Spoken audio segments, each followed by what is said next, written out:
भगवान की मृत्यु के विषय में जब भी चर्चा होती है तो इसका अर्थ मृत्यु नहीं होता, क्योंकि भगवान ना दिखते हैं और ना ही कभी मरते हैं। लेकिन जब धरती पर धर्म खत्म हो जाता है तो उसकी रक्षा के लिए धरती पर भगवान अवतार लेते हैं। और द्वापर युग में जब महाभारत युद्ध के बाद भगवान श्री कृष्ण की सारी लीलाएं समाप्त हो गई तो उन्होंने अपना देह त्याग दिया। लेकिन उन्होंने देह किस प्रकार त्यागा, इस पर कई सारे विवाद हैं। कोई कहता है कि उनका देह संस्कार हुआ था, लेकिन उनके शरीर का एक अंग था जो नहीं जला था। तो भगवान श्री कृष्ण का अंग जो कि जला नहीं था वो आज कहाँ है? आज की इस वीडियो में हम इसी विषय के बारे में जानेंगे। नमस्कार दोस्तों, एक बार फिर से आपका स्वागत है हमारे चैनल अनोखी दुनिया में। अगर आपने अभी तक हमारे चैनल अनोखी दुनिया को सब्सक्राइब नहीं किया है तो जल्दी से कर लीजिए और कमेंट्स में जय श्री कृष्णा जरूर लिखें। भगवान श्री कृष्ण की लीलाएं उनके बचपन से ही बहुत रोचक रही हैं। हर कोई उनके विषय में जानने के लिए हमेशा उत्सुक रहता है। उनकी मनमोहक छवि, उनके द्वारा की गई लीलाएं अतुलनीय है। महाभारत का युद्ध भी उनकी इच्छा से ही हुआ था, जिसके माध्यम से उन्होंने धर्म का महत्व बताया और उन्होंने स्वयं भी धर्म का ही पक्ष लिया, क्योंकि कौरव अधर्म के पक्ष में थे। भगवान श्री कृष्ण ने दुर्योधन को बहुत समझाने का प्रयास किया, पर दुर्योधन अपने हठ पर अड़ा रहा। तब महाभारत के युद्ध के अतिरिक्त और कोई चारा ही नहीं बचा था। महाभारत के युद्ध में दुर्योधन और जब उसके सारे भाई मारे गए तो उनकी माता गांधारी शोकाकुल हो उठी। महाभारत की रणभूमि में अपने पुत्रों की मृत्यु का कारण उन्होंने श्री कृष्ण को ही समझा और इसीलिए उन्होंने श्री कृष्ण को श्राप दिया कि ठीक 36 वर्ष के पश्चात उनकी मृत्यु हो जाएगी, और साथ ही ये श्राप भी दिया कि उनका पूरा यदुवंश भी समाप्त हो जाएगा। वास्तव में भगवान श्री कृष्ण किसी श्राप के कारण नहीं, बल्कि अपनी इच्छा से इस संसार से अदृश्य हुए थे, क्योंकि महाभारत के युद्ध में वो द्वापर काल का अंत करने के लिए आए थे और उनके सारे काम समाप्त होने के बाद उन्हें इस मृत्यु लोक को त्याग कर अपने लोक को वापस जाना था। और फिर इस धरती पर जो देह लेकर आता है उसे एक ना एक दिन इस देह को त्यागना ही होता है। ये उस सृष्टि के रचयिता का ही बनाया हुआ नियम है और वो खुद अपने ही नियम को नहीं तोड़ सकते। भगवान श्री कृष्ण इस मृत्यु लोक को छोड़कर कैसे अपने लोक गए, इसका वर्णन भगवत पुराण में मिलता है। हम सभी जानते हैं कि भगवत पुराण शुकदेव को स्वामी जी के द्वारा राजा परीक्षित को सुनाई गई थी। इसके 11वें स्कंद में शुकदेव जी परीक्षित से कहते हैं कि भगवान श्री कृष्ण ने विचार किया कि यादव वंश अभी भी पृथ्वी पर है और महाभारत के युद्ध के बाद यादव वंश बहुत ही ज्यादा धन, बल, घोड़े आदि में शक्तिशाली हो गया था। वो इतना शक्तिशाली हो गया था कि पृथ्वी पर अपनी मनमानी करने लगा था, यहाँ तक कि देवताओं आदि को भी पराजित करने में वो समर्थ हो गए थे। भगवान श्री कृष्ण नहीं चाहते थे कि उनके पृथ्वी लोक से जाने के बाद यदुवंशी फिर से अपने बल के घमंड पर अधर्म को ना फैलाना शुरू कर दें। इसलिए वो पृथ्वी लोक से जाने से पहले यदुवंश के अत्यधिक बल को कम करना चाहते थे। इसके लिए उन्होंने ऐसी लीलाएं रचाई जिससे कि यदुवंशी लोग आपस में ही लड़ने लगे और लड़कर समाप्त हो गए। आइए अब आपको इसके बारे में विस्तार से बताते हैं। भगवान श्री कृष्ण द्वारिका नगरी के राजा थे। एक बार ऋषि विश्वामित्र, नारद मुनि और ऋषि दुर्वासा द्वारिका नगरी पधारे। द्वारिका में सांब, जो कि श्री कृष्ण का पुत्र था, बहुत ही चंचल स्वभाव का था। वो अपने मित्रों के साथ मिलकर यदुवंश के लोगों के साथ बहुत ही शरारतें करता रहता था और ऋषि मुनियों का भी आदर नहीं करता था। सांब को सभी ऋषियों के साथ शरारत करने की सूझी। उसने एक सुंदर गर्भवती स्त्री का रूप धारण किया और अपने मित्रों के साथ ऋषियों के पास पहुंचा। सांब के मित्रों ने ऋषियों से कहा कि आप तो ज्ञानी हैं, सब कुछ जानते हैं। क्या आप बता सकते हैं कि इस गर्भवती स्त्री को पुत्र की प्राप्ति होगी या पुत्री की?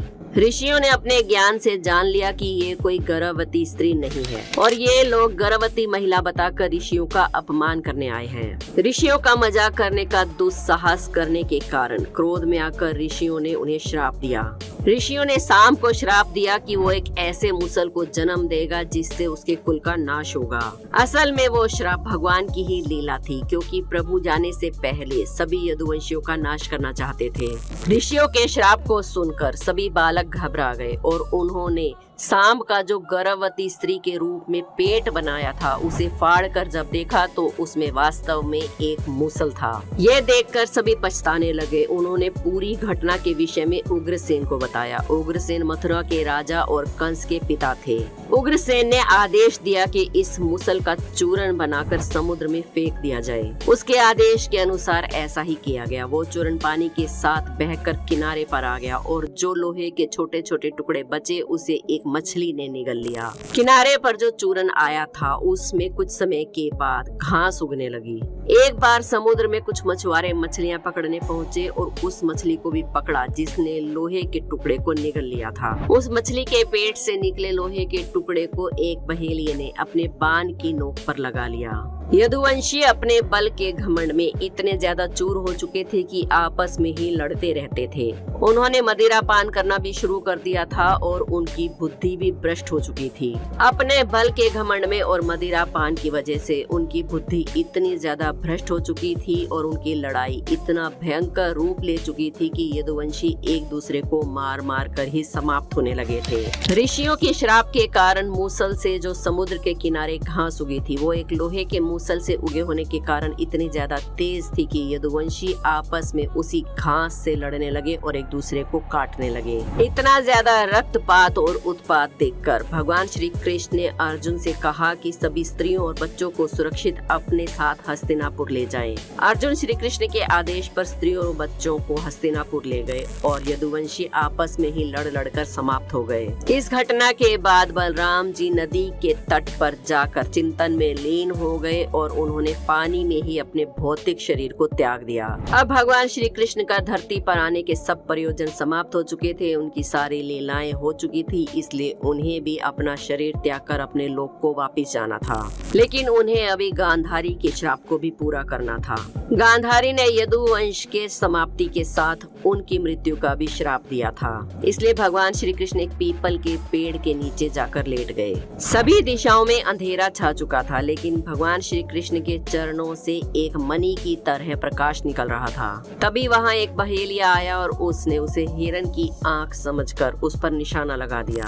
ये वही बहेलिया था जिसने मछली के पेट से निकली लोहे को अपने बाण में लगाया था और उसी बाण के लगने की वजह से भगवान श्री कृष्ण अपने शरीर समेत भगवत धाम को प्रस्थान कर गए। इस प्रकार ऋषियों और गांधारी के द्वारा दिया गया यदुवंश के समाप्त होने का श्राप पूरा करने के बाद और महाभारत के युद्ध के पश्चात भगवान श्री कृष्ण 36 वर्ष के बाद धरती से अपने लोक को चले गए। लेकिन कुछ लोगों का कहना है कि भगवान का देह संस्कार किया गया था।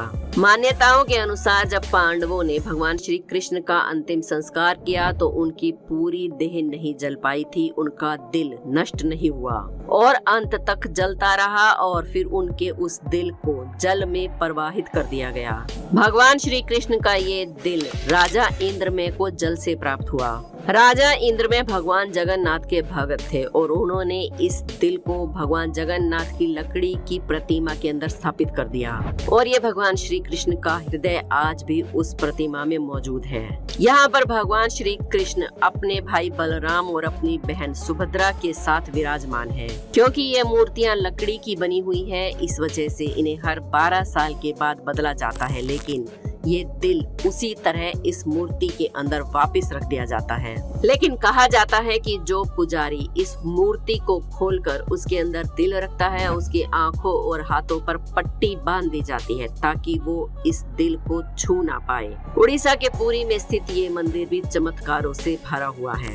अगर आप इस मंदिर के रहस्यों के बारे में जानना चाहते हैं तो हमारे चैनल अनोखी दुनिया पर इस पर एक वीडियो है, आप जाकर देख सकते हैं। भगवान श्री कृष्ण के अपनी सभी रानियों से 80 पुत्र थे। अगर आप उनके बारे में भी जानना चाहते हैं तो हमें कमेंट्स में जरूर बताएं, हम इस पर भी आपके लिए एक वीडियो जरूर लाएंगे। आज की वीडियो पसंद आई हो तो एक लाइक जरूर करें। हमारे चैनल अनोखी दुनिया को सब्सक्राइब करके बेल आइकन को प्रेस करना ना भूलें।